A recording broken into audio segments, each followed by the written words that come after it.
சுதந்திரம் கேட்டு போராடவில்லையா என்று பார்த்தால் சுதந்திரத்திற்காக போராடி சிறைக்கு சென்றவர்கள், உயிர் தியாகம் செய்தவர்கள் இந்த சமுதாயத்தைச் சேர்ந்தவர்கள் தான். சுதந்திர போராட்டத்திற்காக 58,000 பேர் சிறைக்கு செல்கிறார்கள். இது 18,000 பேர் வன்னியர்கள். சென்னை மாகாணத்தில் இருந்து 2 லட்சம் சிப்பாய்கள் உலகப் போருக்கு அனுப்பப்படுகிறார்கள். இதில் 50,000 பேர் வன்னியர்கள். இன்றைக்கு தற்கொலை படை என்று ஈழத்தில் பார்த்துக் கொண்டிருக்கின்றோம். ஆனால் அதற்கு முன்பே தற்கொலை படையாக மாறி போராடியவன் வன்னியர். சுபாஷ் சந்திரபோஸின் இந்தியன் ஆர்மி என்ற படையில் திருக்கலங்குன்றத்தை சார்ந்த சிகரல் மேன் பாலசுந்தரம் என்பவர் தன் உடம்பில் வெடிகுண்டுகளை கட்டிக்கொண்டு வெள்ளக்காரின் வீரங்கியை தகர்த்தது வரலாறு. இதை யாரும் மறுக்க முடியாது. சுதந்திரத்திற்கு ஆண்கள் மட்டும் போராடவில்லை, பெண்களும் போராடினார்கள்.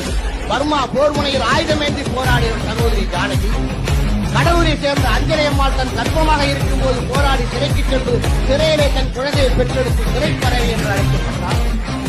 ஆக அதர்மத்தை அழித்து தர்மத்தை நிலைநாட்ட பிறந்தவன் தான்